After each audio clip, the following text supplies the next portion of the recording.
Cooper Hoover, you won the giveaway from last week. Comic fam, stay tuned to the end. We're about to announce our biggest news that we've ever brought to the community since we started the channel. Let's chat some trending comic books.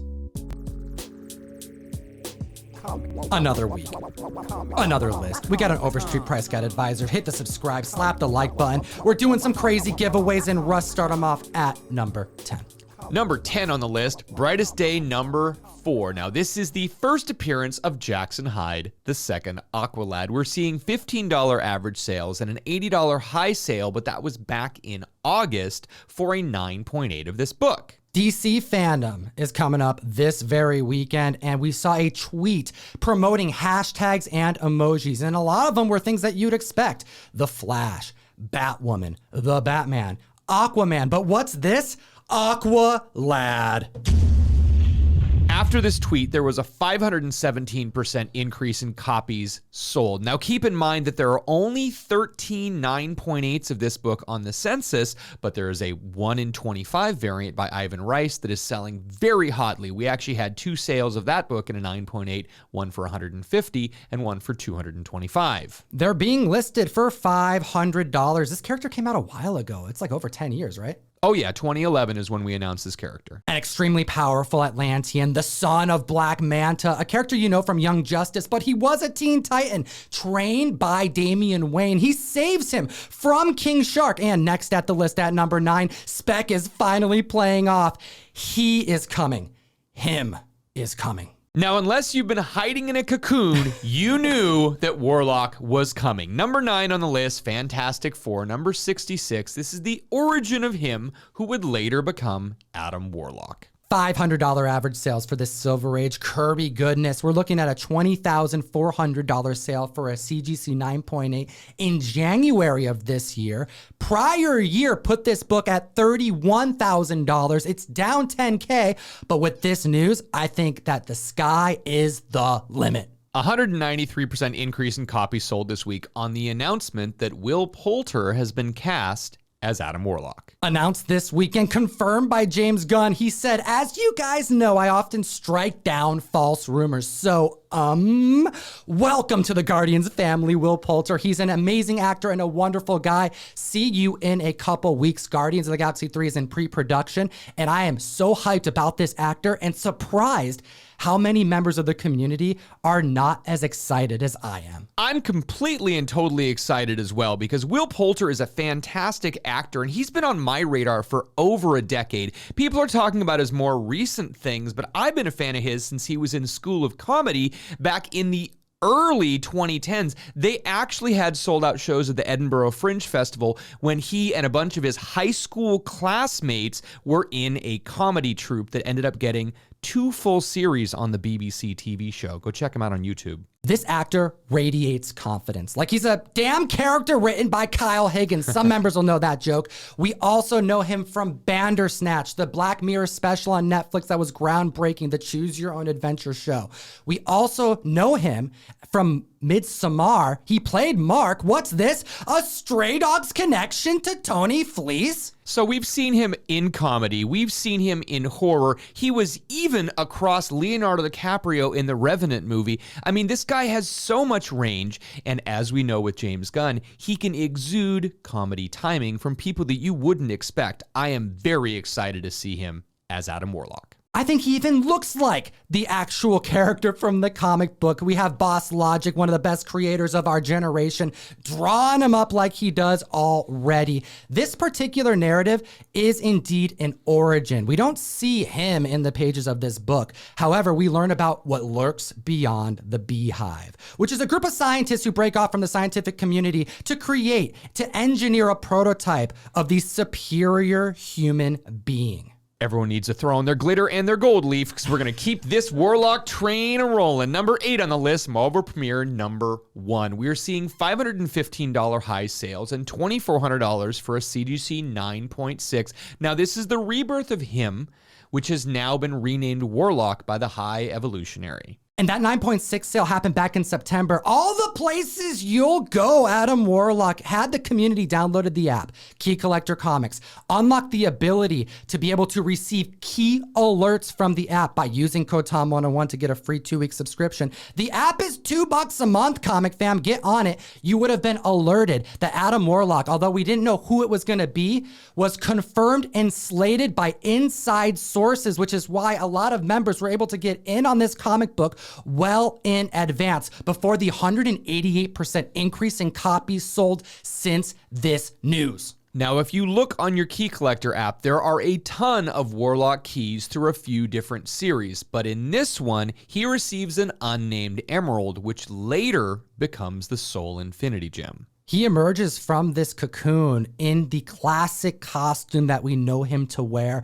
He actually goes in and out of that damn cocoon a few times whenever he gets a little worried. We'll get to it because next on the list at number 7, we're going to talk about some more Fantastic Four goodness for a different reason. We're talking about ties to a completely different type of Warlock. We're talking about Fantastic Four issue number 94, again, the first appearance of Agatha Harkness. $616 average sales, and we have $1,260 for a CGC 9.6 back in September. That still seems a little low. After confirmation was received that Kathryn Hahn will not only reprise her role for further Disney Plus shows, she will be getting her own spin-off show as Agatha Harkness. And as a character who dates back all the way to the Salem witch trials, there is a hero's journey, a villain's journey that is yet to be told. This is why you can't let up the gas on characters post the show, because we're in a completely new world. Disney Plus opens the doors for so much, especially for speculation. We're seeing a 456% increase in copies sold, yo. In addition to being the first appearance of Agatha Harkness, it is also the first mention of Franklin Richards' name and the first appearance of Ebony, who's Agatha's cat who turns into a demon-like creature. And we're pretty certain that we're going to be seeing that one showing up in the show. I can tell you the community will be muy disappointed if they don't get to see that gato on Disney Plus. And I can also tell you that the comic fan will be disappointed if they don't join the November mystery mail call. We are in day 1 of open enrollment, and I'm announcing both covers today. I don't care. I'm not holding back. 1 per box. Raph Grassetti, Venom issue number 1. Venom going in every single box. And that's not all. Also 1 per box. House of Slaughter. Aaron, Jessica on the cover, done by Devi Go. Link in the description. Join the community, support the show, and give me an excuse to send you comic books every single month. Next at the list, at number 6, more Agatha Harkness spec. Tom, here I am eating my own words again. The number of times I've talked about how there just aren't enough actual keys in this Fantastic Four run, and here we are, number 6 on the list, Fantastic Four number 185, and we're talking about a Warlock, but amazingly, not that Warlock. We're talking about the first appearance of Nicholas Scratch, who is a Warlock and the son of Agatha Harkness. We are seeing $50 average sales and $400 for a CGC 9.8 in this very month. You know we're going to see Ebony. We got to. You know what? We're probably going to be seeing that rabbit that was featured in WandaVision who was named Scratch. Why wouldn't they bring in the family of Agatha? This is a great spec book. And since the announcement of Kathryn Hahn reprising her role, an increase of 1,700% in copies sold. This is why you got to hit the subscribe button, comic fan. We've been chatting about this book for over a year. We have another Cocoon escape on the horizon. Number 5 on the list, Thor number 165. Him! That's right, him. He emerges from the cocoon after being found in issue 164 of Thor, after being found by the U.S. military. That's right, he's floating in space. Courtesy of Oatu, he finds his way back to the Americas. And after emerging from the cocoon, he wants to find a mate. And unfortunately, the first person that kind of tickles his fancy is Thor's boo Sif. That's not going to go well, which leads to an all-out brawl that goes into issue 166 of Thor, which then results in him going back into a cocoon to lead into the story we just told you about in Marvel Premiere 1. You gotta love comic books. We're talking about an increase of copies sold of 557% since the news broke. $2,400 average sales and $5,500 for a CGC 9.0. This is the first full appearance of him and the first cover appearance of him. This is post the Fantastic Four origin issue of 66, the Cocoon appearance in 67, where he would later emerge, go back into the Cocoon to be found in 164 of Thor. 165 has a very low census count and is his first full appearance. He's not named Warlock yet. Keep in mind that there are only 5 CGC 9.8s on the census, and we do not see those come around very often. There are a few more copies of the 9.6, 14 of them, and the 9.4, there are 52 copies. So I have a strong feeling we're going to start seeing more of those trickle out and see record-breaking prices. Number 4 on the list, we're talking about a book that will not come off our trending list. It won't come off of Spec Radar, and there's not even option news. The groundbreaking series We Live #1 could be here to stay. And what is it because? The art, the fantastical world, the color work? Is it because of the music that accompanies the pages as you read? Is it because of the fold-out cover? Is it because of the New York City Comic-Con variants that came out in numbers this past week? Or is it because it's been nominated for an Eisner for 2021?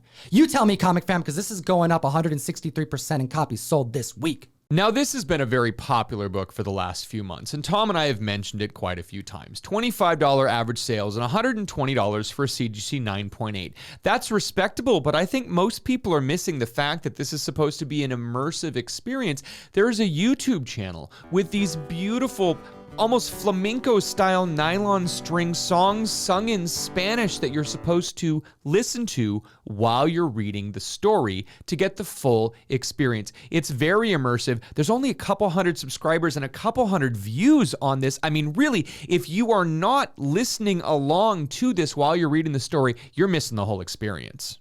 A dystopian future, the future of humanity's destruction is imminent, and messengers are coming to save 5,000 children to continue the human race only if they can meet the rendezvous point in time. Next at the list, mainstream news, spiking comic books like we haven't seen in quite some time. Buckle up, Comic Fam, this is a big one. Number 3 on the list, Superman, Son of Kal-El, number 2. Now, we're seeing $18 average sales on this book, and it's a newer book, so we don't really have a whole lot of high sale information, but we know that it's the first appearance of Jay Nakamura, who is the truth and a journalist. A 2,200% increase in copies sold on a book that, Russ, nobody was specking on. Holy hell, Comic Fam. Mainstream picked this up after DC Comics confirmed by soliciting a future issue that has done further character development for our new Superman. Jonathan Kent is indeed bisexual, a spin on the character that no one saw coming, and his love interest is Jay Nakamura. So this has been a fantastic run. It's a great read, and people need to know that there are also great Cover B variants. The Cover B variant for number 2 is an In-Hyuk Lee variant with a very wholesome Kent family on the cover. It's fantastic, man. This is actually my favorite of the two, and one that isn't spiking as aggressively, but I think it's because people don't know about it. It's so often that we see these In-Hyuk Lee motion things where people are fighting and this is just great to see a beautiful family portrait done well by an incredible artist. And at the list of number 2, another incredible artist. I don't care what you have to say about it, Fire Guy Ryan. Ryan started the fire! The day has come. Prophet Commenth. Youngblood issue number 2 has just made the list. $8 average sales, and wait for it, a $400 CGC 9.8 glorious purpose, Comic Fam. I'm speechless because I'm gonna have to say it. This is a book that nobody thought they would profit on. Haha, sorry guys, I just had to. But really, $400 for a CGC 9.8 is insane. The print run on this book is massive. This is one of those 90s books that even Rob Liefeld has come out and talked about how high the print run was. When Youngblood number 1 came out, it was a 750,000 print run, which was the highest print run for an independent book at that point in time. They printed fewer copies of number 2, and for those of you that are interested, the green cover and the pink cover writing, they're exactly the same. Rob Liefeld came out and said on his Twitter, they're exactly the same. There should not be a premium for either of them. But this book still had a print run well over 600,000. 3 and 4 actually had more printings than number 2, which is kind of fun for this random key book that is found in dollar bins to this day. You picked up how many last week? I just got 8 of them in a collection. I just picked up 5 last convention for $5, and this was before the news really was circulating. Comic fam, keep an eye out. We're seeing an increase of copies sold of 2,335% after Jake Gyllenhaal confirmed to take on the role as Prophet, teaming up with a director, Sam Hargrave, as well as a scriptwriter who was behind DC's Legends of Tomorrow, as well as error Mark Guggenheim. The quote from the press release says that it is going to be a powerful, emotionally charged, and visually distinctive film. I hope they exaggerate all the anatomy as Rob Liefeld does so wonderfully. Comic fam, at the list at number 1, a book that you need to be spotting in those dollar bins. They're out there. You gotta know it. Subscribe, hit that like button. Stay tuned. We still got a giveaway on deck, and Russ telling about the number 1 trending comic book in the world. Comic fam, you should be so excited because we saved the best for last. Number 1 on the list, Warlock and the Infinity Watch, number 1. This is going to be the most affordable Warlock key you will find, and probably not for long. $15 average sales, $150 for a CGC 9.8. This is a 90s book. We know it's a massively high print run, but because of the news this week, this is so much more Warlock stuff than I think anyone can handle. This is the first appearance of the Infinity Watch. We have Warlock, who is the leader of the team, slated, confirmed this past week. We got Gamora part of this team, who is going to be the main focus of Guardians of the Galaxy 3. We also have Drax the Destroyer, who's already been on the screen before. Batista, where you at? We also have Moondragon, heavy spec pointed towards this character for how many years? We also have Pip the Troll and Thanos.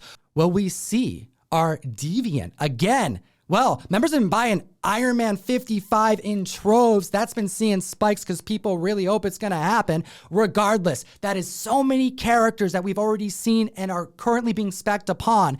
And with the leader slated for the future, very soon, pre-production, dollar bin all day long. Go find them, comic fam. Hit the like, slap the subscribe. Let me know what you think about this list. It'll enter you to win this set of We Live number 1, the Hero and Villains exclusive.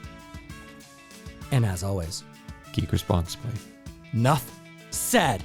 Comic fan, we've been doing this for over 3 years. We've grown an amazing community, and we have finally decided to team up with a company that matches our ideals, that matches our respect for the community, and that is providing a ridiculous amount of value to the comic fam. Whatnot Comics has officially sponsored the Comictom101 channel. We are proud to be working hand in hand with Whatnot Comics, and to celebrate this, make sure you get the Whatnot app so you can join us on Whatnot Wednesdays. We are having a full schedule of sellers. Me, Comic Tom, Comic Pops, Golden Age Guru, Nerdy Girl Comics, Skeleton Key Comics, and Rage Theo are all going to be starting $1 1-minute auctions all throughout the app. It's an incredible opportunity to get some great books. We're planning so much stuff for the comic fam, more shows, better giveaways, and we want to thank Whatnot Comics for giving back to the comic community, independent productions, the sellers, the dealers, and creating the most innovative way to sell and buy comics that I've seen since we've started on YouTube. Take a look at the last podcast we released, the full interview with Todd McFarlane. Get ready for it because he's coming back next week to continue the conversation. And the last Hot 10 with Jem from Gem and Collectibles, talking about the comics defining this generation of collectors. Have a great week and geek responsibly.